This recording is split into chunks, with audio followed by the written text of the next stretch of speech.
সুপ্রিয় ভাই বোনেরা, আসসালামু আলাইকুম। আশা করছি আপনারা প্রত্যেকেই অনেক ভালো আছেন, সুস্থ আছেন। আপনাদের সবাইকে আবারও স্বাগত জানাচ্ছি আজকের এই ক্লাসে। এবং আজকের ক্লাসটা অত্যন্ত গুরুত্বপূর্ণ এই কারণে, কারণ আজকের ক্লাসটা আপনাদের কাছে মুখস্থ টাইপ একটা লেকচার মনে হতে পারে, কিন্তু আমি এখানে অনুবাদ পড়াবো। এবং এই অনুবাদটা শুধুমাত্র ব্যাংক এবং বিসিএস না, বাংলাদেশের সকল চাকরি পরীক্ষা লিখিতের ক্ষেত্রে অনেক বেশি জরুরি। সো আমি অনুবাদের যে পর্বটা মুখস্থ পাঠ, আমি মুখস্থ পাঠটা আপনাদের জন্য রেখে দিতে চাই। এবং অনুবাদ যে একটা আর্ট, অনুবাদ যে একটা শিল্প, এই জিনিসটা আপনাদের কাছে আমি একটু অ্যাড্রেস করতে চাই।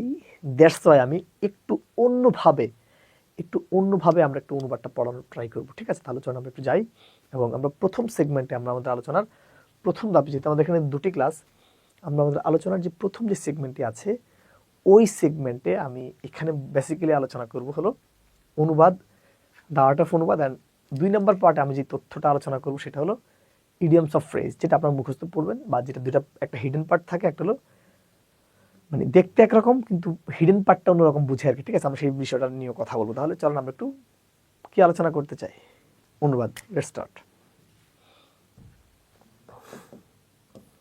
তাহলে দেখেন, আমরা যদি এই জায়গাটাতে একটু অ্যাড্রেস করতে চাই, সেটা কি হতে পারে? আমরা সাধারণত দেখবেন বাংলার ক্ষেত্রে, অনুবাদের ক্ষেত্রে এত বড় বড় দেখবেন বাংলা বাক্য আমাদেরকে দিয়ে দেয়। দেখেন, অনুবাদের ক্ষেত্রে যদি ইংরেজি থেকে বাংলায় কোনো বাক্য করতে বলা হয়, অনুবাদের ক্ষেত্রে যদি কখনো আমাদেরকে কেউ ইংরেজি থেকে বাংলায় কোনো একটা বাক্যকে অনুবাদ করতে বলা হয়, তখন কিন্তু আমরা মোটামুটি পারি। কেন কি জানেন? কারণ আমরা মোটামুটি প্রতিটি ক্লাসেই ক্লাস 1 থেকে ইংরেজি বই থাকার কারণে, আপনারা গাইড টাইড কেনার কারণে মোটামুটি এই জায়গাটা আমাদের পড়াশোনা থাকে। মোটামুটি আমরা বুঝতে পারি বা ধরতে পারি, যদিও লট অফ কোশ্চেন ওয়ার্ড আমরা জানি না, কিন্তু এটা একটা ধরা যায় কাছাকাছি থাকার কারণে।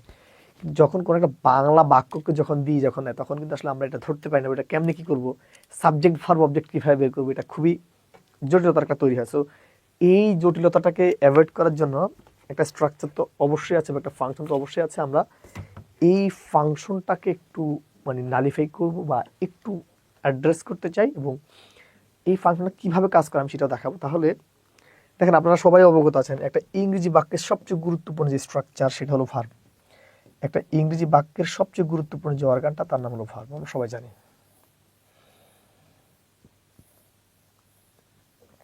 আশা করি আপনারা এতটুকু বুঝতে পারছেন কি বলছি ভাই। একটা ইংরেজি সেন্টেন্সের সবচেয়ে গুরুত্বপূর্ণ যে পার্ট, তার নাম হলো ভার্ব। সো যখন আমাদেরকে বাংলা একটা প্যাসেজ দিবে বা বাংলা একটা বড় বাক্য দিবে, আপনার প্রথম কাজ হলো ওই বাক্য থেকে ভার্বটা খুঁজে বের করা। ওই বাক্য থেকে আমরা কি করব, ভার্বটা একটু খুঁজে বের করব। ঠিক আছে, এখন এই ভার্বটা শুরু করার পর ভাই, এই ভার্বটাকে যদি আমরা কি বা কারা দ্বারা প্রশ্ন করি, অর্থাৎ প্রথম কাজ কি, আমাদেরকে যে বাংলা বাক্যটা দেবে, আমরা ওই বাক্যটাকে কি করবো ভাই, কে বা কারা দ্বারা প্রশ্ন করব। ওই বাক্যটাকে যদি আমরা কে বা কারা দ্বারা প্রশ্ন করলে যে অ্যান্সারটি পাবো, তাকে বলা হয় সাবজেক্ট। আপনারা জানেন, একটা ইংরেজি বাক্যের শুরুতে বা একেবারে প্রথম যে ঘরটা পড়ে, তার নাম হলো সাবজেক্ট। ভাই আমি আবার বলতেছি, কি বলছি ভাই, বলছি যখন আমাদেরকে কোনো একটা বাংলা বাক্য দেওয়া হবে, আমাদের প্রথম কাজটাই হলো ওই যে বাংলা বাক্যটা দেওয়া আছে, এই বাংলা বাক্যটাকে আমরা এটাকে বাংলায় কনভার্ট করব। বাংলায় কনভার্ট করার পর, এই ভার্বটাকে, এই যে ভার্বটা দেওয়া থাকবে, এই ভার্বটাকে আপনারা যদি কে বা কারা দ্বারা প্রশ্ন করলে যে অ্যান্সার পাবেন, তাকে বলা হয় সাবজেক্ট। আমি দুটি এক্সাম্পল লিখে একটু দেখাই। ধরেন আমি এখানে বললাম যে হি প্লে ফুটবল। কি বললাম ভাই, সে ফুটবল খেলে। কি বললাম, সে ফুটবল খেলে। এখন আমি আর একটা বাক্য লিখলাম যে দে কল্ড মি। ব্যাপারটা একটু বুঝেন ভাই, কি বলছি, কিছুই বলি নেই। আচ্ছা আসেন দেখেন, এই যে বাক্যটি আছে, এই বাক্যের ভার্বটা কি প্লে না? বলছি কোন একটা বাক্যের ভার্বটাকে যদি আপনি কে বা কারা দ্বারা প্রশ্ন করলে যে অ্যান্সার পাবেন, তাকে বলা হয় সাবজেক্ট। বলেন ভার্ব, এই বাক্যটার ভার্বটা কি প্লে না? বলেন তো কে খেলে? আপনি নিজেই প্রশ্ন করেন যে কে খেলে, দেখেন সে খেলে পাইছেন, তার মানে সে একটা সাবজেক্ট। তার মানে ঠিক তদুপ একইভাবে, যখন আমাদেরকে একটা বাংলা বাক্য দিবে, আমরা ওই বাংলা বাক্য থেকে জাস্ট ভার্বটা খুঁজে বের করবো, এবং এই ভার্বটা খুঁজে বের করার পর এই ভার্বটাকে আঘাত করবো কি দিয়ে, কে বা কারা দিয়ে আঘাত করবো। আর কে বা কারা দিয়ে আঘাত করলে যে তথ্যটা পাবো, তাকে বলা হয় সাবজেক্ট। এবার ধরনি যেখানে একটা ভার্ব আছে কল্ড। কি বলা আছে, কল্ড। ভাই কলার তো ডাকা নাকি? বলেন তো কারা ডাকছে? প্রশ্ন আপনি নিজেই প্রশ্ন করেন যে কারা ডাকছে। প্রশ্ন দেখেন, তারা ডাকছে, তার মানে এটা একটা সাবজেক্ট। তার মানে all of my brothers and sisters, I will tell you that আমরা যদি কখনো কোন একটা বাক্যের মেইন ভার্বকে, যদি আমরা কখনো কোন একটা বাক্যের মেইন ভার্বকে কে বা কারা দ্বারা প্রশ্ন করলে, কি দ্বারা, যদি আমরা কখনো কোন একটা বাক্যের মেইন ভার্বকে কে বা কারা দ্বারা প্রশ্ন করলে যে অ্যান্সারটি পাবো তাকে বলা হয় সাবজেক্ট। যদি আমি এতটুকু বুঝাতে পারি রে ভাই, যদি আমরা এতটুকু বুঝাতে পারি রে ভাই, তারপর যে জায়গাটা একটু দেখাবো সেটা একটু দেখেন।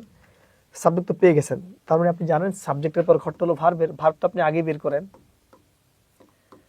ওকে ফাইন, সাবজেক্টও পেয়েছেন, ভার্বও পেয়ে গেছেন। এইবার দেখেন ভাই, কোন একটা বাক্যের এই মেইন ভার্বকে যদি আপনি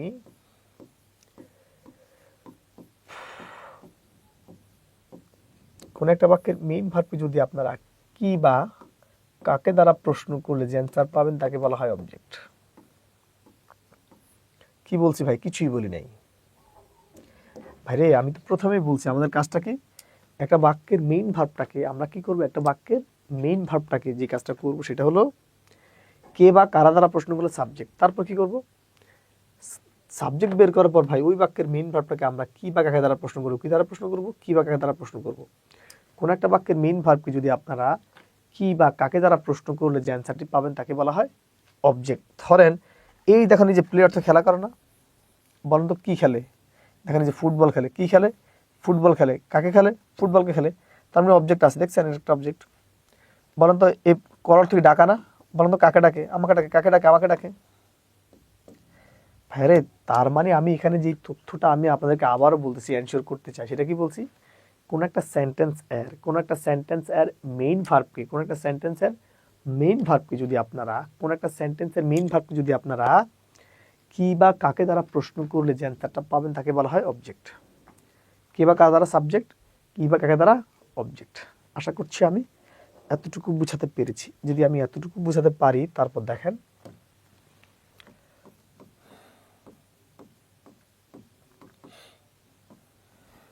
দেখেন আমরা বলছি কি, যে কোন একটা বাক্যের মেইন ভার্বকে যদি আপনারা হাউ দ্বারা বা কিভাবে দ্বারা প্রশ্ন করলে, কোন একটা বাক্যের মেইন ভার্বকে, কোন ভার্বকে দেখেন, আমি এখানে কি বলছি ভাই, যে কোন একটা সেন্টেন্সের মেইন ভার্বকে, কোন একটা সেন্টেন্সের মেইন ভার্বকে যদি আপনারা হাউ বা কিভাবে দ্বারা প্রশ্ন করলে যে অ্যান্সারটি পাওয়া যায় তাকে বলা হয় অ্যাডভার্ব অফ ম্যানার। সেটা কি এবং কিভাবে একটু দেখাই। কথাটা আমি আবার বলছি ভাই, প্রথম কাজ কি, ভার্ব খুঁজে বের করবেন। এবার এই ভার্বটাকে যদি আপনি হাউ বা কিভাবে দ্বারা প্রশ্ন করলে, হাউ বা কিভাবে দ্বারা প্রশ্ন করলে যে অ্যান্সারটি পাবেন তাকে বলা হয় অ্যাডভার্ব অফ ম্যানার। এটা কিভাবে একটু দেখাই। ধরেন আমি এখানে একটা ছোট করে একটা বাক্য লিখলাম, খুবই ছোট করে যে লিখলাম যে হি ওয়ার্কস,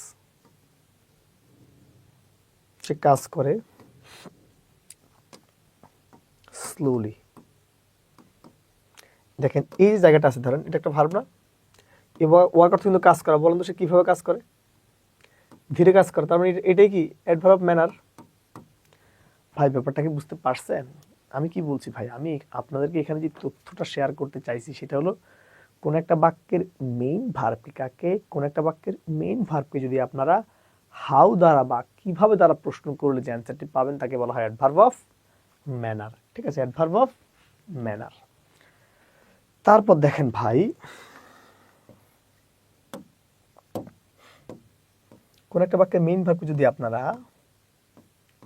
হয়ার বা, কোন একটা বাক্যের মেইন ভার্বকে যদি আপনারা হয়ার বা কোথায় দ্বারা প্রশ্ন করলে, কোন একটা বাক্যের মেইন ভার্বকে যদি আপনারা হয়ার বা কোথায় দ্বারা প্রশ্ন করলে যে অ্যান্সার পাবেন তাকে বলা হয় অ্যাডভার্ব অফ প্লেস। কি বলছি ভাই, কোন একটা বাক্যের মেইন ভার্বকে যদি আপনারা হয়ার বা কোথায় দ্বারা প্রশ্ন করলে, কোন একটা বাক্যের মেইন ভার্বকে যদি আপনারা হয়ার বা কোথায় দ্বারা প্রশ্ন করলে যে অ্যান্সার পাওয়া যায় তাকে বলা হয় অ্যাডভার্ব অফ প্লেস। ধরেন আমি এখানে লিখলাম যে হি ওয়েন্ট হোম। কি লিখলাম ভাই? He went home. আমার প্রথম কথা হলো ভাই দেখেন এই গো অর্থ যাওয়া না, ওয়েন্ট মানে কিন্তু যাওয়া, মানে ওয়েন্টের মেইন ফর্ম হলো গো। বলেন তো সে কোথায় যায়? হয়ার দ্বারা প্রশ্ন করেন যে উনি কোথায় যায়, দেখেন বাড়ি যায়, তার মানে বাড়ি একটা কি অ্যাডভার্ব প্লেস। ফেরে আমি আপনাদেরকে যে কথাটা এখানে বলতে চাইছি সেটা হলো কোনো একটা সেন্টেন্স এর মেইন ভার্বকে যদি আপনারা কি দ্বারা হয়ার বা কোথায় দ্বারা প্রশ্ন করলে যে অ্যান্সারটি পাবেন তাকে বলা হয় অ্যাডভার্ব অফ প্লেস।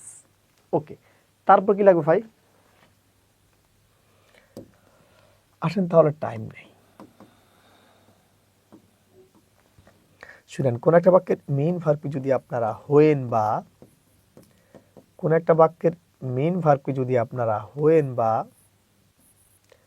কখন দ্বারা প্রশ্ন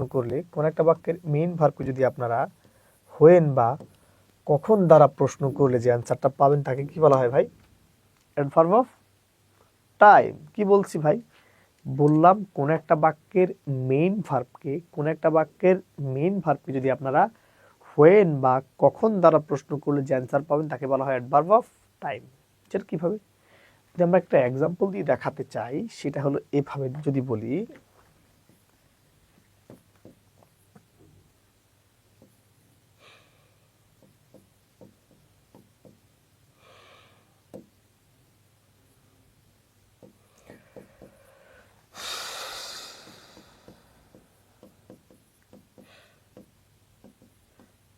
ধরুন আমি এখানে একটা কথা লিখছি যে হি রোট ইয়েস্টারডে, তিনি গতকাল লিখছেন। আচ্ছা ভাই বলেন, এই যে ভার্বটা আছে রোট, এই যে রোট নামক যে ভার্বটা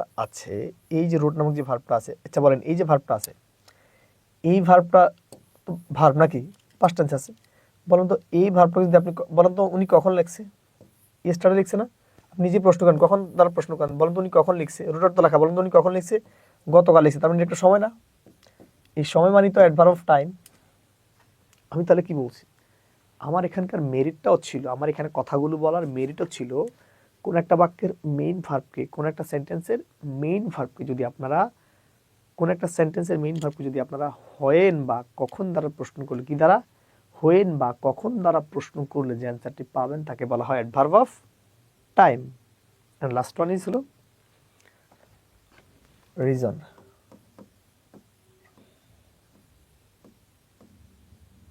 এখানে কি বললাম ভাই? কোন একটা বাক্যের এই মেইন ভার্বটাকে যদি আপনারা হোয়াই বা কেন দ্বারা প্রশ্ন করলে, কোন একটা বাক্যের মেইন ভার্বকে যদি আপনারা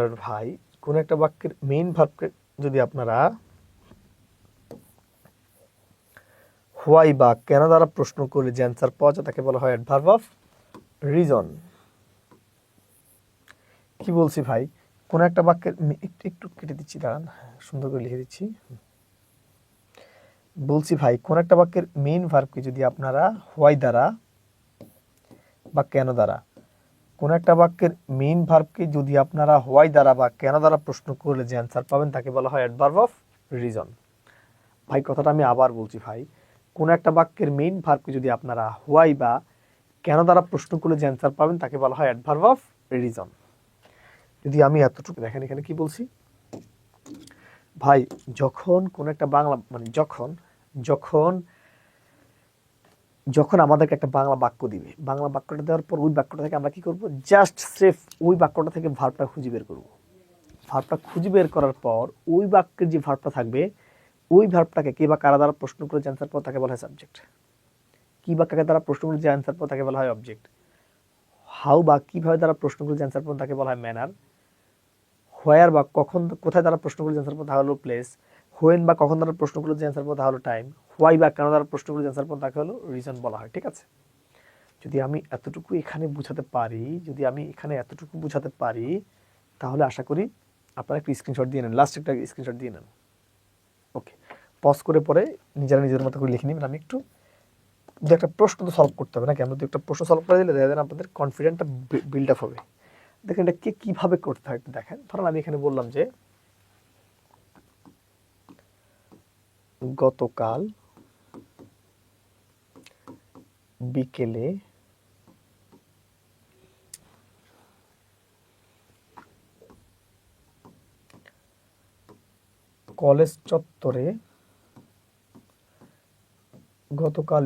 কলেজ চত্বরে মিতু ঋতুকে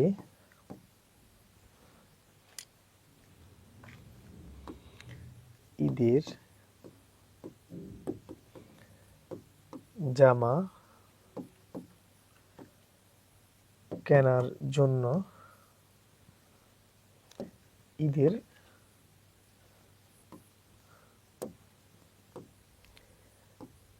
নতুন জামা কেনার জন্য গোপনে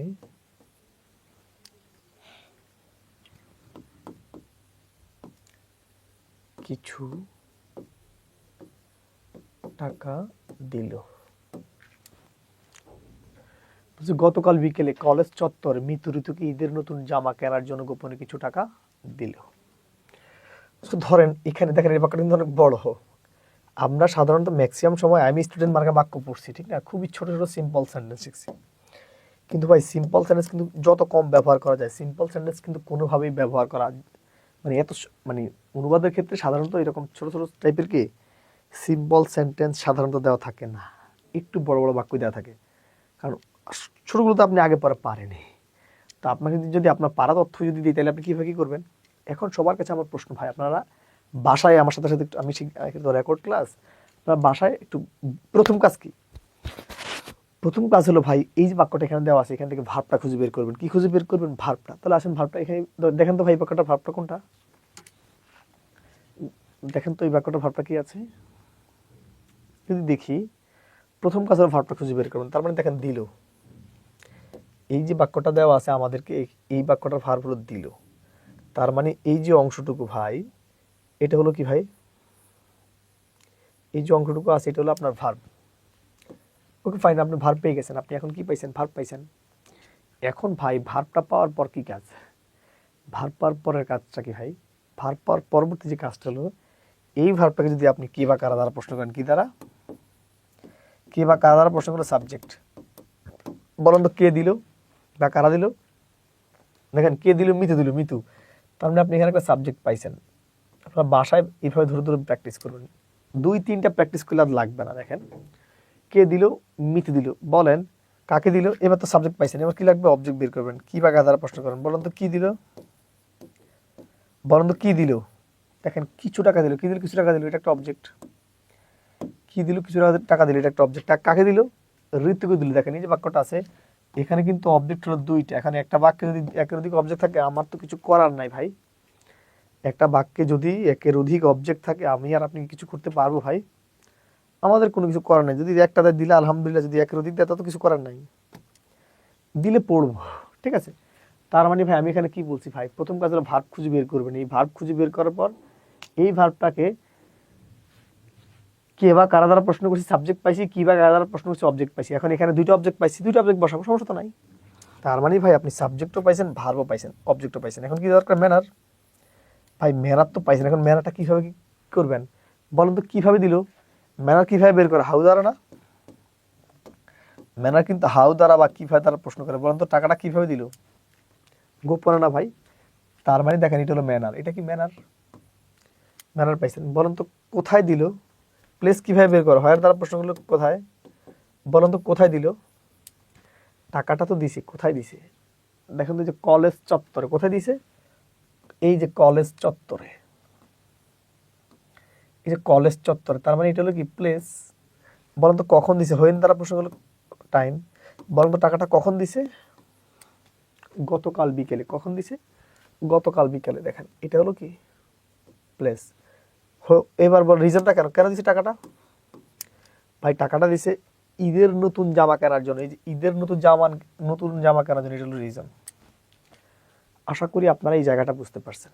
ভাইরে আমি এখানে ঠিক যেভাবে যেই প্রসিডিউরের মাধ্যমে আপনাদেরকে মাছ খাওয়া শেখানোর কাজটা করলাম, আপনাদের কাজ হলো আপনারা বাসায় এই জিনিসটাকে এভাবেই অ্যাড্রেস করবেন। আমি আবার কথাটা বলে দিচ্ছি ভাই, সেটা কি?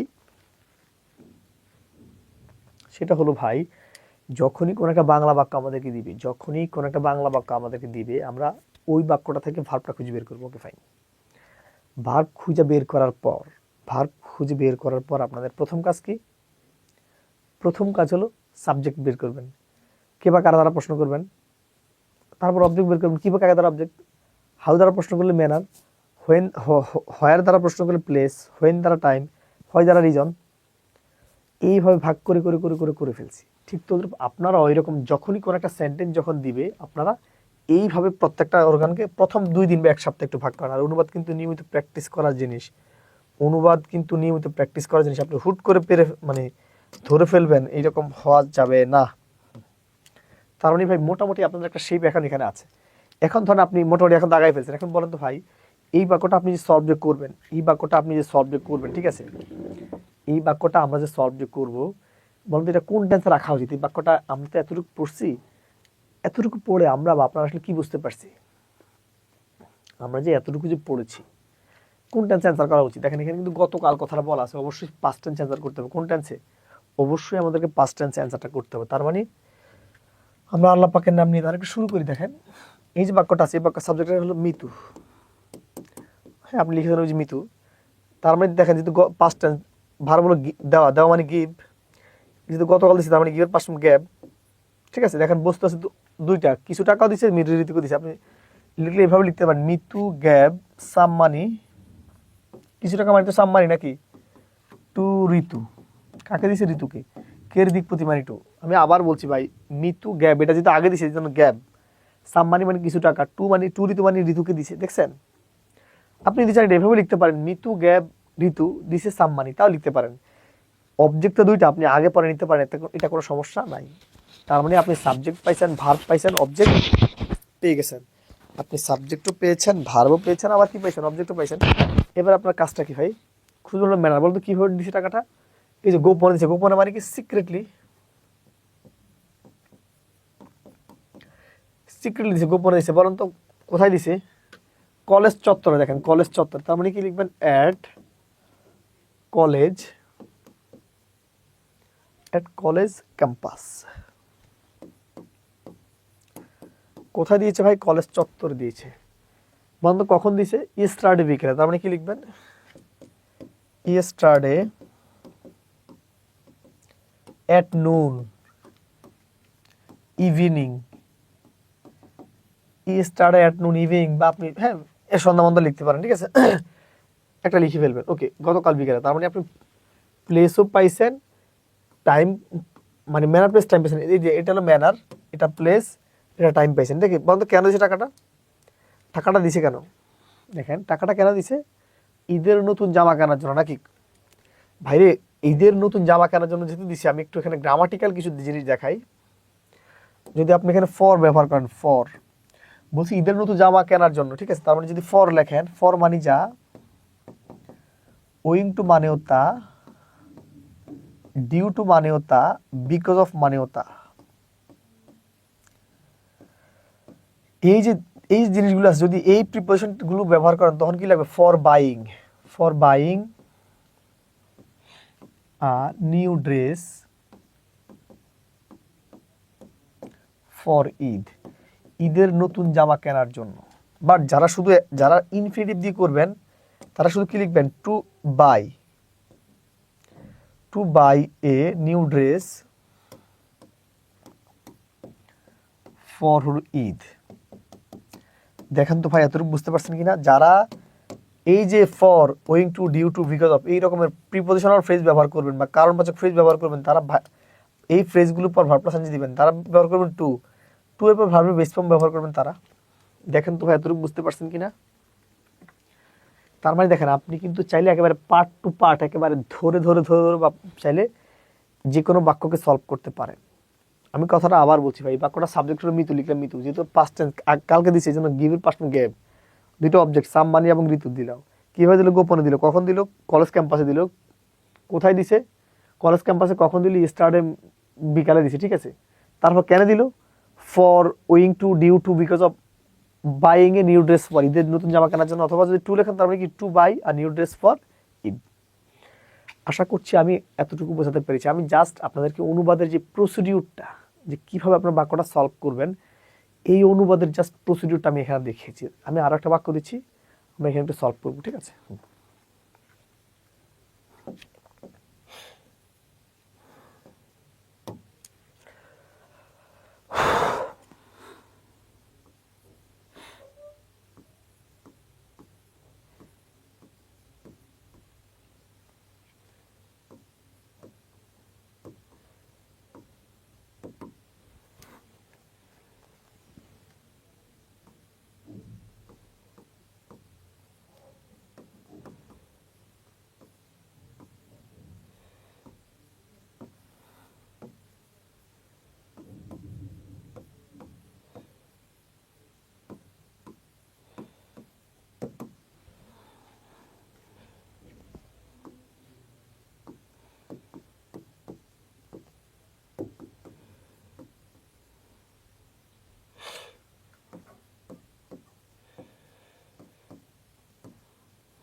দেখেন ভাই, আমি এখানে কাজটা কি করলাম, একেবারে সাম্প্রতিক সময়ের একটা জিনিস নিয়ে কথাগুলো বললাম।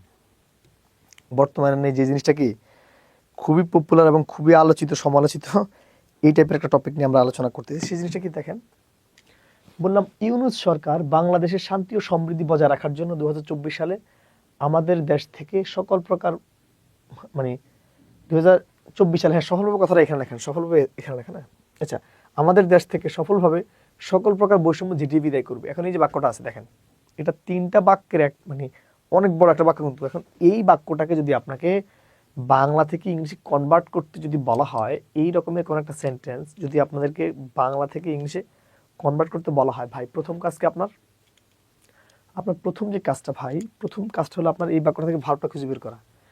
বলেন তো ভাই, এই বাসায় বাসায় প্র্যাকটিস করবেন কিন্তু, ঠিক আছে? এখানে ভিডিওটা পজ করুন, পজ করে পুরো অংশটা নিজে দাগাবেন, আমি দেখাই দিচ্ছি জাস্ট। দেখেন এই বাক্যের ভার্ব হলো ভাই যেটি বিদায় করবে, ঠিক আছে? প্রথম কথা হলো ভার্বটা খুঁজে বের করলাম, করছি। বলেন তো ভাই এবার সাবজেক্টটা কিভাবে বের করবেন? কে যেটি বিদায় করবে? বর্তমান সরকার, আমাদের সরকার বা ইউনূস সরকার। তার মানে এখানে কি হবে ভাই, আমাদের এখানে সাবজেক্ট হলো ইউনূস সরকার। কারণটা কি, এই ভার্বটাকে যদি আপনি কে বা কারা দ্বারা প্রশ্ন করেন, যদি এই ভার্বটাকে আপনারা যদি কে বা কারা দ্বারা প্রশ্ন করেন, যে অ্যান্সার পাবেন তাকে বলা হয় কি, বলা হয় সাবজেক্ট। ওকে ভাই, যেটি বিদায় করবে, কে করবে? ইউনূস সরকার করবে। বলেন তো কিভাবে কি করবে? সাবজেক্ট পাইছেন, ভার্ব পাইছেন, এখন অবজেক্টটা কিভাবে বের করবেন? কি বা কাকে দ্বারা প্রশ্ন করেন, বলেন তো কি করবে? কি যেটি বিদায় করবে ভাই, কি যেটি বিদায় করবে ভাই? সকল প্রকার বৈষম্য না ভাই, তার মানে এটা একটা অবজেক্ট। সকল প্রকার বৈষম্যটা কিন্তু অবজেক্ট। আপনি নিজেই প্রশ্ন করেন ভাই, আপনি নিজেই প্রশ্নটা চাইলে করতে পারেন। এটা কিভাবে করবেন বলছি কি ভাই, বলছি আমি এখানে কি বলছি মূলত, আমি এখানে যে কথাটা বলছি সেটা হলো কোন একটা বাক্যের মেইন যে ভার্বটা আছে, ভার্বটাকে কে বা কারা দ্বারা প্রশ্ন করছে, সাবজেক্ট পেয়েছেন, কি যেটি বিদায় করবে, কি বা কাকে দ্বারা যেটি, মানে অ্যান্সার প্রশ্ন করে যে অ্যান্সার পাবে তাহলে অবজেক্ট। কি যেটি বিদায় করবে, সকল প্রকার বৈষম্য, কাকে? সকল প্রকার বৈষম্যকে, দেখছেন? তার মানে অবজেক্ট পাইছেন। এখন কি লাগবে ভাই? ম্যানার। বলেন তো কিভাবে যেটি বিদায় করবে? সফলভাবে, এটা হলো ম্যানার। কিভাবে যেটি বিদায় করবে? সফলভাবে, এটা হলো ম্যানার। বলেন তো ম্যানার পাইছেন প্লেস, বলেন তো কোথা থেকে, মানে প্লেস তো নাকি থেকে, কোথায় বিদায়, কোথা থেকে বিদায় করবে? এই যে আমাদের দেশ থেকে, যে আমাদের দেশ থেকে, এটা হলো কি প্লেস। বলেন তো কখন বিদায় করবে ভাই? 2024 সালে, দেখেন 2024, এটা হলো টাইম। বলেন তো ভাই কেন বিদায় করবে ভাই? কেন বিদায় করবে? বাংলাদেশের শান্তি ও সমৃদ্ধি বজায় রাখার জন্য। এই যে বাংলাদেশের শান্তি ও সমৃদ্ধি বজায় রাখার জন্য, বাংলাদেশের শান্তি ও সমৃদ্ধি বজায় রাখার জন্য। আশা করি আপনারা আমার কথাটা বুঝতে পারছেন। আমি কথাটা আবার বলি ভাই, আপনাদেরকে আমি এখানে যে বাক্যটা দিয়েছি, এই যে বাক্যটা এখানে আছে, এই বাক্যটার মানে হলো, এই বাক্যটার মানেটা কি? কিছুই না। ভার্ব বের করবেন, প্রথমে করছি যেটি বিদায় করবে, কে যেটি বিদায় করবে? সরকার করবে। কি যেটি বিদায় করবে? সকল প্রকার বৈষম্য। কিভাবে করবে? সফলভাবে। কখন করবে? 2024 সালে। কোথায় করবে? বাংলাদেশ থেকে করবে। বা কোথা থেকে করবে? বাংলাদেশ থেকে করবে। কেন করবে? আমাদের দেশের শান্তি ও সমৃদ্ধি বজায় রাখার জন্য। ধরেন আপনি এইভাবে আন্ডারলাইন করে ফেলছেন। এখন আপনি এতটুকু আন্ডারলাইন করার পর, আপনার তারপর কাজটা কি ভাই? এতটুকু আন্ডারলাইন করার পর আমাদের তার পরবর্তীতে যে কাজটা, সেটা হলো এই বাক্যটা আপনি কোন টেন্সে লিখবেন। এই যে বাক্যটা এখানে আছে, এটা কোন টেন্সে লিখবেন, এটা কিন্তু গুরুত্বপূর্ণ। খুবই কেয়ারফুলি এই জিনিসটা আমাদের দেখতে হবে, কারণ টেন্স ভুল করে ফেললে কিন্তু আপনার এক্সপ্রেশনটা বাজে হয়ে যাবে। সো কাজে কোনোভাবেই এক্সপ্রেশনটা বাজে করা যাবে না। তাহলে আমাদের কি করতে হবে ভাই? আমাদের তাহলে যে কাজটি করতে হবে, সে কাজটি হলো খুব প্রপারলি টেন্সটা ভেরিফাই করতে হবে। দেখেন এখানে বলছে ইউনিশ সরকার বাংলাদেশে শান্তি ও সমৃদ্ধি বজায় রাখার জন্য 2024 সালে বাংলাদেশ থেকে সফলভাবে সকল প্রকার বৈষম্য যেটি বিদায় করবে। দেখেন করবে মানে ফিউচারে, মানে অদূর ভবিষ্যতে করবো, সেটা করতে পারে না করতে পারে, মানে এটা অতীত, মানে ফিউচারের কথাবার্তা। তার মানে আমি এই বাক্যটা সলভ করবো কোন টেন্সে? ফিউচার ইনডিফিনিট টেন্সে। কোন টেন্সে? ফিউচারে। তার মানে ধরেন এই বাক্যটা সাবজেক্টকে ইউনিশ সরকার, আমি কি লিখতে পারি? ইউনুস গভর্নমেন্ট। তাহলে সংক্ষিপ্তভাবে লিখতে পারি ইউনুস গভর্নমেন্ট। ফিউচার তার মানে will.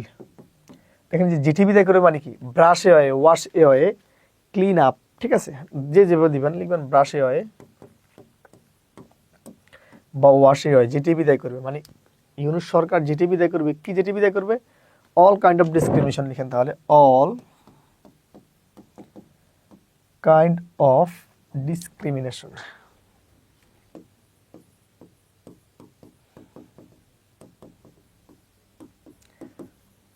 All kind of discrimination কি করবে, বিদায় করবে। বলেন তো কিভাবে বিদায় করবে, কিভাবে বিদায় করবে, দেখেন এখানে সফলভাবে বলা আছে, তার মানে সাকসেসফুলি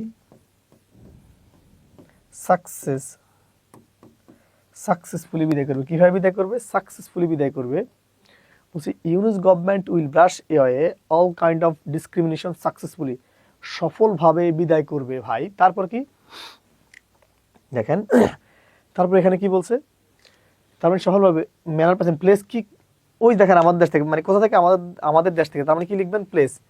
এই যে প্লেস দেখেন আমাদের দেশ থেকে, থেকে মানে কি ফ্রম আওয়ার কান্ট্রি, আমাদের দেশ থেকে। কোন জায়গা থেকে ভাই, আমাদের দেশ থেকে। বলেন তো কখন বিদায় করবে, 2024 সালে। দেখেন সালে এওতে, তার মানে কি লিখবেন ইন 2024 সালে। কেন করবে ভাই, ওই যে আগের মতোই কেন করবে, কেন মানে হলো কি for, owing to, due to, because of, ঠিক আছে। তার মানে আপনি একটা লিখবেন ফর, যা লিখবেন ফর তা লিখবেন কিপিং বা মেনটেনিং, ঠিক আছে, গেটিং। যা লিখবেন টু, তারা কি লিখবেন ফর কিপ বা টু কিপ, বা for keeping peace and prosperity, in Bangladesh. বলছি কি বাংলাদেশে শান্তি ও সমৃদ্ধি বজায় রাখার জন্য, বাংলাদেশে শান্তি ও সমৃদ্ধি বজায় রাখার জন্য ইউনূস সরকার এই কাজগুলো করবে। তাহলে আশা করি আমি এতটুকু বোঝাতে পেরেছি। মানে আপনারা ঠিক যেভাবে আমি যে প্রসিডিউরটা এখানে অ্যাপ্লাই করে দেখিয়েছিলাম, আপনারা যদি এই প্রসিডিউরটা কোনোভাবে ধরতে যদি পারেন, বা এই প্রসিডিউরটা যদি আপনারা অ্যাপ্লিকেবল করতে পারেন, আই থিঙ্ক আপনারা যে কোনো কোশ্চেন কি you can solve easily. So I can say আমরা আজকে এতটুকুতেই আমরা আমাদের অনুবাদটা রাখতে যাচ্ছি, ঠিক আছে। আমি এখানে দুইটা করাই দিচ্ছি, আপনারা এইভাবে আরো অনেকগুলো দেখে দেখে করতে পারেন, ঠিক আছে। আমি আর একটা বাক্য দিয়ে দিচ্ছি, ধরেন এটা আপনার বাসায় প্র্যাকটিস করবেন। যেমন আমি আজ দুপুরে ঢাকা থেকে খুলনা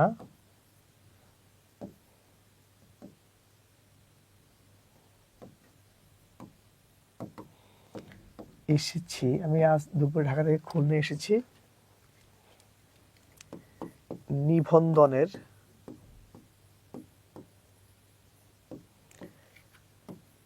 ইংরেজি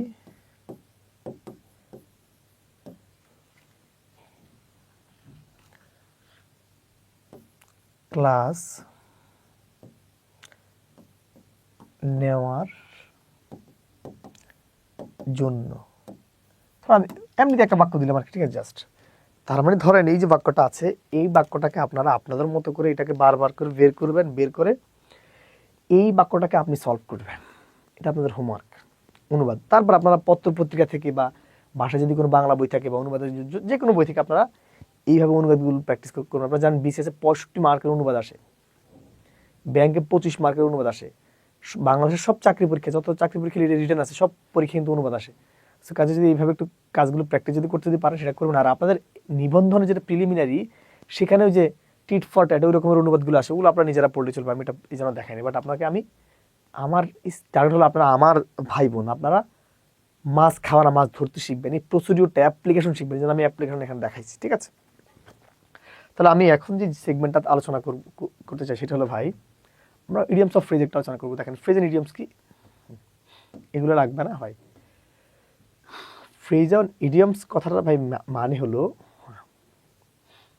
ফ্রেজ অ্যান্ড ইডিয়ামসের যে মেইন যে জায়গাটা হয়, ইডিয়ামস অফ ফ্রেজের মেইন যে জায়গাটা বা মেইন যে পর্বটা আছে, সেই জিনিসটা খুবই ইন্টারেস্টিং। সেই জিনিসটাকে দেখেন, এটা এমন একটা জিনিস, এই জিনিসটা বাস্তবিক অর্থে দেখলে একরকম হবে, কিন্তু এটা একটা হিডেন মিনিং বোঝায়। আর এই ফ্রেজ অ্যান্ড ইডিয়ম দ্বারা মূলত আমাদের সমাজের নানা রকমের অসঙ্গতিগুলো তুলে ধরেছেন অতীতকালের যারা জ্ঞানী পণ্ডিত বা মহাজ্ঞানী মানুষ ছিলেন, তারা ওই জিনিসটাকে ব্যঙ্গাত্মক রূপে বা বিভিন্ন মানে অপ্রচলিত শব্দের কৌশলে তারা এই কথাগুলো তুলে ধরেছেন এবং আমাদের সমাজের অবস্থার পরিফলন তারা ঘটানোর ট্রাই করছেন, ঠিক আছে। সো এখানে এই যে ইডিয়মস অফ ফ্রেজ নামক যে টপিকটা আছে, এই জিনিসটা শাব্দিক অর্থে বা আপাতত দেখে মনে হবে এটার অর্থটা এমন, কিন্তু এটা একটা হিডেন মিনিং থাকে। ওই হিডেন মিনিংটা আসলে অ্যাকচুয়ালি আমাদেরকে বের করতে বলতেছে, আমরা এটা একটু অ্যাড্রেস করতে চাই, ঠিক আছে? এবং এক্ষেত্রে এই জিনিসগুলোর অর্থটা জানাটা একটু জরুরি। খুব কম পড়বেন, বাট যতটুকু পড়বেন ইফেক্টিভলি পড়া উচিত। যদি আমরা এইভাবে একটু ধরতে পারি তাহলে আই থিঙ্ক আমরা ভালো করতে পারবো বলে আমি বিশ্বাস রাখি। তাহলে একটু এখানে দেখেন, প্রথম প্রশ্ন দেখেন, আমাদের এখানে একটা প্রশ্ন দেওয়াই আছে।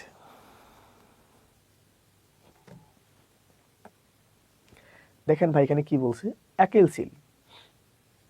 একেল সিল কথাটার অর্থ কি দেখেন, একেল সিল, এই যে হিল মানে কিন্তু পায়ের জুতা, একেল সিল মানে হাতি মানে হতে পারে, মানে আপাত উদ্দেশ্যে তেমনই হতে পারে, বা কোনো একটা দানব এরকম কোনো কিছু মনে হতে পারে। কিন্তু ভাই আবার এই যে দেখেন এখন এটা, এটা বাস্তবে এটা মানে কি হাতি না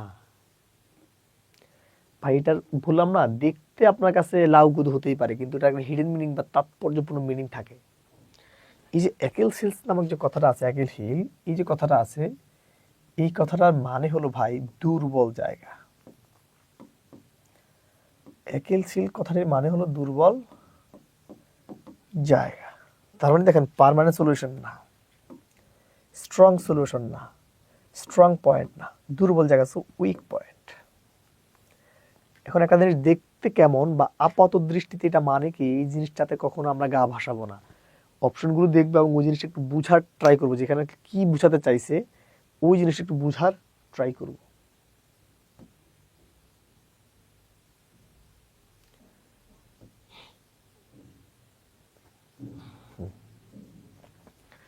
এখানে বলছে টু গেট অ্যালং উইথ, দেখে কি মনে হতে পারে ভাই, এখানে বলছে to get along with, to get along with that means মনে হতে পারে যে কারো একজনের সাথে যাওয়ার কথা বলছে, মানে একজনের সাথে একদিকে যাওয়ার কথা বলছে, এমনই না। দেখতে ব্যাপারটা কি বুঝায়, দেখতে ব্যাপারটা কি বুঝায় সেটা কিন্তু ইম্পর্টেন্ট না, দেখতে ব্যাপারটা কি বুঝে সেটা কিন্তু ইম্পর্টেন্ট না। দেখেন টু গেট অ্যালং উইথ কথাটির মানে হলো ভাই খাপ খাওয়ানো।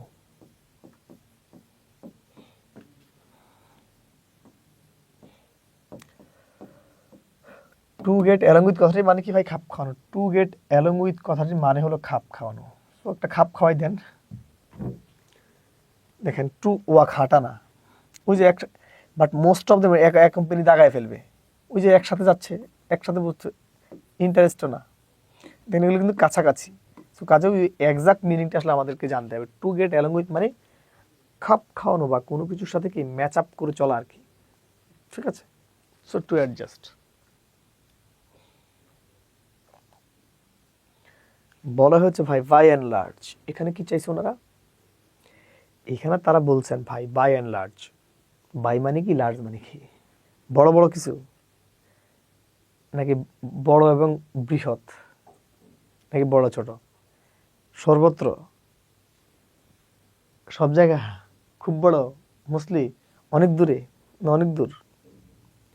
এখানে এটা দেখতে কেমন সেটা ইম্পর্টেন্ট না, এই জিনিসটা দেখতে কেমন সেটা কিন্তু ইম্পর্টেন্ট না, বাট এই যে বাই অ্যান্ড লার্জ কথাটা আছে না, এই বাই অ্যান্ড লার্জ এই যে কথাটা আছে, এই কথাটার যে হিডেন মিনিং সেটা মানে হলো অধিকাংশ। বাই অ্যান্ড লার্জ কথাটির মানে হলো অধিকাংশ, কি দ্যাট মিনস অধিকাংশ, ফার অ্যাওয়ে মানে দূরে, ভেরি লার্জ মানে অনেক বড়, এভরিহোয়ার মানে সর্বত্র, মোস্টলি বা প্রধানত, মোস্টলি বা প্রধানত বা অধিকাংশ বলতে পারেন, আপনি অধিকাংশ বলতে পারেন, মোস্টলি বলতে পারেন, প্রধানত বলতে পারেন, অ্যাজ ইউ থিঙ্ক সো, ঠিক আছে? যদি আমরা এতটুকু বুঝাতে পারি, দেখেন আপনাকে সাইন থিটা চিনেন, সাইন থিটা, আমরা তো সাইন থিটা চিনি নাকি, আপনার তো সাইন থিটা চিনেন, what is sine theta, die মানে মারা যাওয়া, সাইন থিটা মারা গেছে, এটার অর্থ কি এমন, সাইন থি, এই এখানে বলতে sine die, sine die that means কি, সাইন থিটা মারা যাওয়া না, সাইন ডাই কথাটির মানে হলো ভাই, সাইন ডাই কথাটির মানে হলো ভাই, সাইন ডাই কথাটির মানে হলো অনির্দিষ্ট কালের জন্য, সাইন ডাই দ্যাট মিনস অনির্দিষ্ট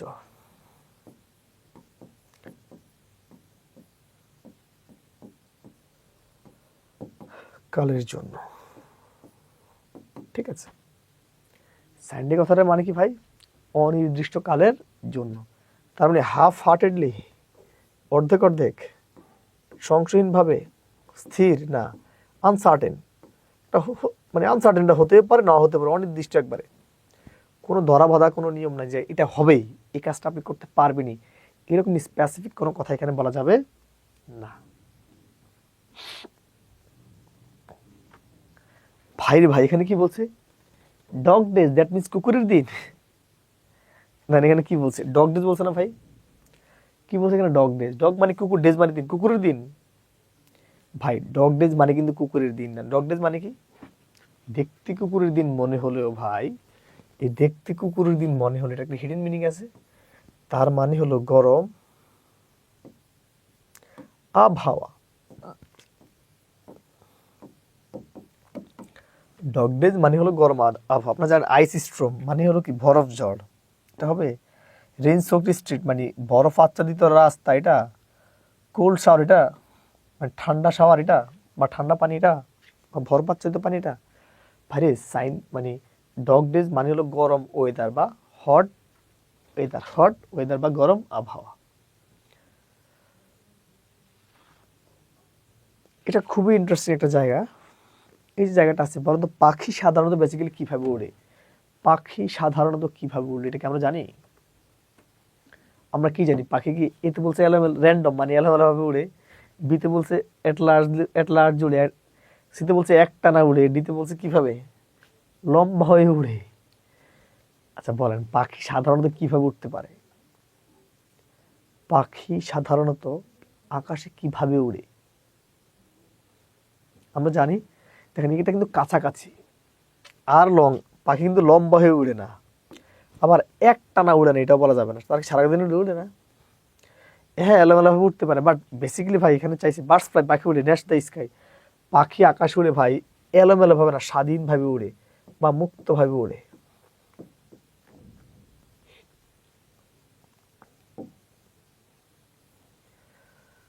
পাখি আকাশে উড়ে মূলত স্বাধীনভাবে, তার মন যখন চায় তখন উড়বে, স্বাধীনভাবে বা মুক্তভাবে। পাখি আকাশে উড়ে বেসিক্যালি স্বাধীনভাবে মুক্তভাবে, এট র্যান্ডম মানে এলোমেলো, এট লার্জ না থাকলে এট র্যান্ডম দিতে পারেন, কিন্তু আপনি কোনোভাবেই এট লার্জকে ছোট করে দেখতে পারেন না, এট লার্জ আপনাকে বসাতেই হবে, there is no way otherwise. ঠিক আছে, বলছে give somebody a piece of your mind, বলছে গিভ সামবডি, কাউকে দেন, এই পিচ অফ ইউর মাইন্ড, আপনার এক টুকরা মন দেন, আপনাকে, আপনার একটু মন চাইছে একজন, দেখেন তো ভাই এটা কি হতে পারে? এখানে কি মন দেওয়ার কোনো ব্যাপার আছে ভাই? এখানে কি মন দেওয়ার কোনো ব্যাপার আছে? নাই। বলা হয়েছে ভাই, কি বলছে? গিভ সামবডি, কাউকে দেন, এ পিচ অফ ইউর মাইন্ড, আপনার এক টুকরা মন দেন। দেখেন এখানে মন দেওয়ার কোনো কিছু আছে অপশনে, দেখেন তো ভাই, আপনার মন কি এখানে কেউ চাইছে? আমার তো মনে হয় চায় নাই। এসে দেখি give somebody mental peace, mental পিসের সাথে মনে একটা সম্পর্ক থাকতে পারে, সে exactly what you feel or think, এটা থাকতে পারে। Return or to help somebody return to normal situation, এটা না, টেল সামওয়ান দ্যাট, ওকে হ্যাঁ। দেখেন এই give somebody a piece of your mind, give somebody a piece of your mind, এর মানে হলো মন দেওয়া না ভাই, এই মন দেওয়ার বিপরীত হলো রাগান্বিত হওয়া। ঠিক আছে, give somebody a piece of your mind মানে হলো রাগান্বিত হওয়া। Give somebody a piece of your mind কথাটির মানে কি? রাগান্বিত হওয়া। Give somebody a piece of your mind, that means হলো ভাই রাগান্বিত হওয়া। ঠিক আছে, give somebody a piece of your mind, that means কি? রাগান্বিত হওয়া। তার মানে গিভ সামবডি মেন্টাল পিস, বিপরীত কথা। Return or to help somebody return normal peace, না, সে exactly what you feel or think, এটাও না। আমরা জানি give somebody a piece of your mind কথাটির মানে হলো রাগান্বিত হওয়া। সো এখানে কি হবে ভাই? Tell someone that you are very angry with them, tell somebody that you are very angry with them. ঠিক আছে, যদি আমি এতটুকু বুঝাতে পারি তাহলে আমরা পরবর্তী জায়গাতে একটু আসতে চাই। এটা খুবই ইন্টারেস্টিং, এটার সাথে আমি গ্রামের একটা গল্পকে মিলাই সবসময়। সেটা কি জানেন?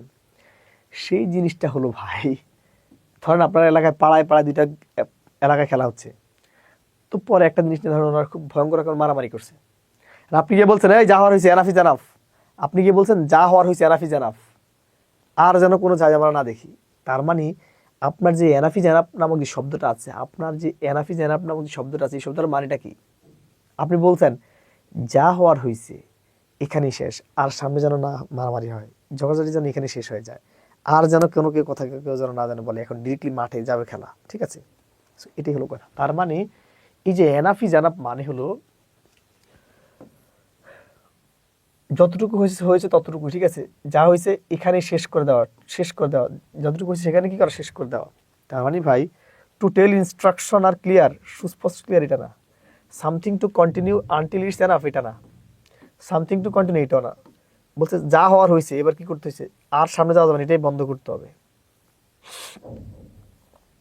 বলছে ভাই তোমরা ঝগড়া করো আর মারামারি যাই করার করো, কিন্তু এতক্ষণ আমি যা দেখছি enough is enough, that means আর ঝামেলা করা যাবে না, এখানেই খেলা শেষ, এখানেই খেলা কি শেষ, খেলা হতে। ওকে, তাহলে আমরা তার পরবর্তী বাক্যটাতে আসতে চাই। বলছে টু ডক্টর অ্যান্ড এনিম্যাল, বলছে টু ডক্টর, ডক্টরের কাছে এনিম্যাল যায়, এমন ডাক্তারের কাছে কি প্রাণী যায়, এনিম্যাল যায়? এনিম্যাল দ্যাট মিনস বন্য প্রাণী মোস্ট প্রবাবলি। তার মানে টু ডক্টর অ্যান্ড এনিম্যাল মানে কি?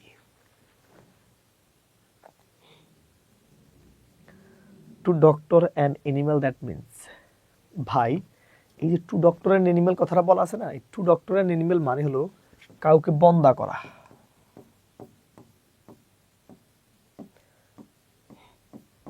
বন্দা করা এটা মানে কি জানেন? বন্দা করা হলো এটা করলে আর মানে এটাকে কি বলা হয়, সন্তান জন্ম ধারণ বা সন্তান ধারণ ক্ষমতা থাকে না, ঠিক আছে?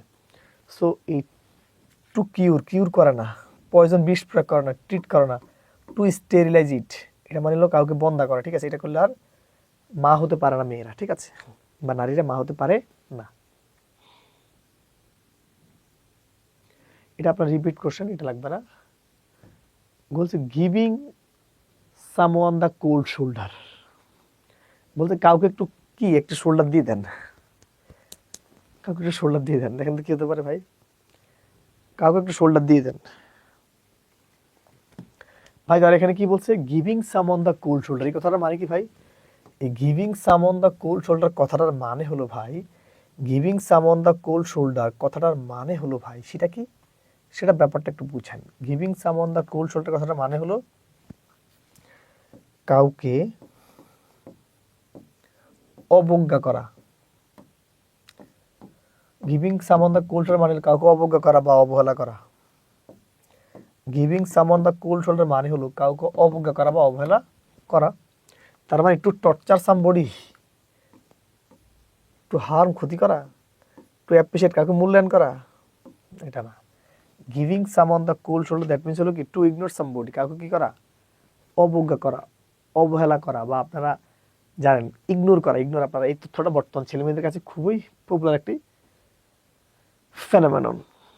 বলছে soporific speech is likely to dash, একটা সপরিক স্পিচ মানে এটা এমন একটা বক্তব্য ভাই, যে বক্তব্যের ক্ষেত্রে কি হয় জানেন, আমি কথা বলতেছি আপনি ঘুমিয়ে যাবেন, আমি কথা বলছি মানে আপনি স্টেজে নেতা বক্তব্য দিচ্ছে, নেতার যারা শ্রোতারা সব ঘুমিয়ে পড়ছে আছে না, এরকম আর কি।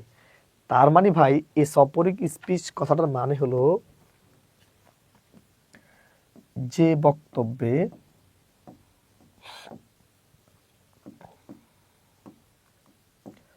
শ্রোতার ঘুম চলে আসে। What is a soporific speech? ভাই এই সপরিক স্পিচ দ্যাট মিনস কি, এই সপরিক স্পিচ মানে হলো এটা এমন একটা বক্তব্য, সপরিক স্পিচ মানে এমন একটা বক্তব্য যে বক্তব্যে শ্রোতার কি হয়, ঘুম চলে আসে। কি আসে ভাই? যে বক্তব্যে শ্রোতার ঘুম চলে আসে। তার মানে দেখেন এখানে তো ঘুম আসার মানে ঘুমেরই কথা বলছে, স্টিমুলেট অ্যাকশন মানে উদ্দীপনামূলক কাজ, এটা বলাই যাবে না। ইনকম্প্রিহেন্সিভ, বি ইনকম্প্রিহেন্সিবল এটাও না। অ্যাপিল প্রাইমারি ইমোশন, এখানে ইমোশনের কোনো কাজই নাই। পুট ওয়ান টু স্লিপ, একজন মানুষ কি করবে, ঘুমিয়ে পড়ে আর কি, পুট ওয়ান টু স্লিপ, ঠিক আছে? আর সপরিক স্পিচ লাইকলি টু, ওই রকমের স্পিচ যেই বক্তব্য কি হয়, কোনোটা মানুষ সামনে ঘুমিয়ে পড়ে, করতে ঘুমিয়ে পড়ে, ঠিক আছে, টায়ার্ড হয়ে যায়, সে বোর ফিল করে যে আমার ভালো লাগছে না কি বক্তব্য দিচ্ছে, আছে না আমাদের অনেক নেতারা তো এরকমই বক্তব্য দেয়। বক্তব্য দিতে হবে এমন ভাবে যেন কি মানে তারা তার প্রতিটা কথায় শতভাগ মনোযোগ দিয়েছেন এবং হাততালি দেয়, এটাই তো নেতার বৈশিষ্ট্য উচিত। সম্মোহনী নেতৃত্ব থাকা লাগবে, যেটা বঙ্গবন্ধুর ছিল, ঠিক আছে? তারপর নেলসন ম্যান্ডেলা ছিলেন, মার্টিন লুথার কিং, ওই রকমের যারা দিগ্বিজয়ী ছিলেন তারা।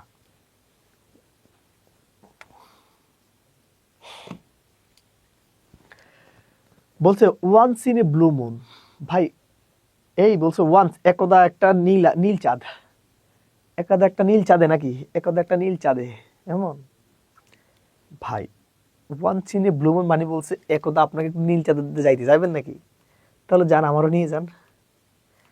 Once in a blue moon কথাটির অর্থ হলো ভাই কদাচিৎ।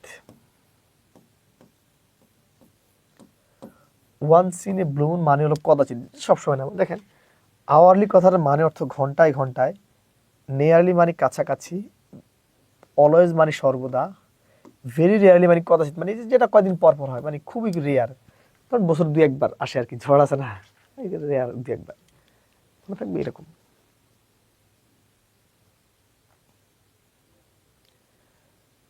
ভাই বলছে take the bull by the horns, কি বলছে ভাই, take the bull by the horns, এই কথাটার মানে কি? Take the bull by the horns এই কথাটার মানেটা কি এখানে, মানে আমাদের কাছে জানতে চাইছে একজন আর কি, ঠিক আছে। তার মানে বলছে আপনার মানে সিংহটা দিতে বলছে, টেক দ্য বুল মানে আপনার মাথাটা, এই যে মাথাটা কি সিংহ দিয়ে এভাবে ইয়ে করতে বলছে, হর্ন সিংহকে কি মাথা দিতে বলছে, গুতা দিতে বলছে, দেন একটা গুতা দিয়ে দেন, কি হতে পারে ভাই এটা, তাহলে কি হতে পারে? Take the bull by the horns কি হতে পারে ভাই? শুনেন, এই take the bull by the horns মানে হলো ভাই সাহসের সাথে শত্রুকে মোকাবেলা করা, সাহসের সাথে, কিসের সাথে? সাহসের সাথে শত্রুকে মোকাবেলা করা। Take the bull by the horns মানে হলো সাহসের সাথে শত্রুকে মোকাবেলা করা। সেটা কি ভাই? Surrender before the enemy, surrender করতে বলছে, আউট অফ ওয়ান্স উইন, হতবুদ্ধি হওয়া, নাকি ফোর্স এনিমি টু সাবমিট, এটা না, to challenge the enemy with courage, to challenge, challenge জানাবেন কাকে? এনিমি, শত্রুকে, এবং সাহসের সাথে, উইথ কারেজ, সাহসিকতা নিয়ে। অর্থাৎ take the bull by the horn, that means হলো সাহসের সাথে শত্রুকে মোকাবেলা করা, to challenge the enemy with courage.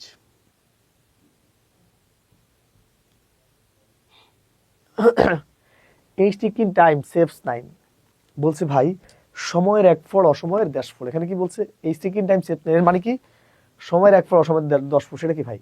মানে সময়ের কাজটা যদি আমরা সময় করতে পারি তাহলে কিন্তু আমাদের কাজগুলো জমে যাবে না, আর কাজগুলো জমে যদি যায় তাহলে কিন্তু আমরা আবার সফল হতে পারবো না। তার মানে এখানকার মেইন সামারিটা কি? আমাদেরকে অবশ্যই সময়ের কাজটা সময় করতে হবে। সময়ের 1 ফোড় অসময়ের 10 ফোড়, এই কথাটার মেইন যে সামারিটা, এই জিনিসটার মেইন সামারি হলো আমাদের সময়ের কাজটা অবশ্যই সময় করতে হবে। কি করতে হবে? সময়ের কাজটা সময় করতে হবে, যেন সময়ের কাজ আমরা ফেলে রাখবো না। তার মানে বলছে টাইম টলারেট করতে বলে নাই ভাই, টাইমকে সেভ করতে বলে নাই, টাইমকে লাইভ করতে বলে নাই, বলছে টাইমলি অ্যাকশন করতে পারি, যে যখন যে কাজটা করার দরকার, মানে আমার যখন যে কাজটা করা দরকার আমাকে তখন ওই কাজটাই এক্স্যাক্টলি করতে বলছে। আমার যখন যে কাজটা করা দরকার আমাকে তখন সেই এক্স্যাক্টলি উনি ওই একই কাজটাই করতে বলছে, ঠিক আছে। দেখেন বলছে নো ভিউ রিচ বা নো ভিউ রিচ, এটা কি হতে পারে ভাই? দেখেন এই যে নো ভিউ রিচ যে জায়গাটা, এই কথাটার মানে হলো ভাই, নো ভিউ রিচ নামক যে কথাটা আছে, এই কথাটার মানে হলো নতুন ধ্বনি, আছে না নয়া ধ্বনি, আছে না নয়া ধ্বনি, নয়া ধ্বনি। নো ভিউ রিচ কথাটার মানে হলো কি ভাই? নতুন ধ্বনি। নো ভিউ রিচ কথাটার মানে কি? নতুন ধ্বনি। New high class, new high class মোটামুটি কাছাকাছি। ওয়েল অফ মানে সচ্ছল, রিচ রিচ এটা তো এমনি, এটা বানান ফুল আছে, ওয়েল অফ মানে সচ্ছল হতে পারে, এটা হতে পারে, বাট নিউ রিচ মানে যেটা আঙ্গুর ফুলে কলা গাছ। তার মানে ভাই আপনার নো ভিউ রিচ কথাটার মানে কি? New rich. কি রিচ? New rich. দেখেন এই যে মেড ইন স্পিচ, ভাই মেড ইন স্পিচ কথাটা মানে কি জানেন? মেড ইন স্পিচ মানে ফার্স্ট বক্তৃতা বা প্রথম বক্তৃতা। মানে দেখবেন আমরা যারা ক্রিকেট যারা খেলি বা ক্রিকেট খেলার ক্ষেত্রে যারা প্রথম ম্যাচ, তারা বলা হয় মেড ইন ম্যাচ, প্রথম 50-কে বলা হয় মেড ইন 50, প্রথম সেঞ্চুরিকে বলা হয় মেড ইন সেঞ্চুরি, প্রথম উইকেট কি মানে উইকেট পেলে বলে মেড ইন উইকেট। তার মানে কি একটা মানুষের জীবনে প্রথম যে বক্তব্য সেটা হলো made in speech. Made in speech মানে কি? ফার্স্ট স্পিচ, প্রথম বক্তব্য, ঠিক আছে। এনবি এটা একটা ফ্রেজ, এনবি মানে নোটা বেনে, এনবি মানে কি? নোটা বেনে মানে যার বাংলা হলো বিশেষ দ্রষ্টব্য, এনবি একটা ফ্রেজ, আর এই ফ্রেজের মানে কি নোটা বেনে। নোটা বেনে মানে কি বিশেষ দ্রষ্টব্য, ঠিক আছে। হ্যাঁ, এটা দেখে নিবেন।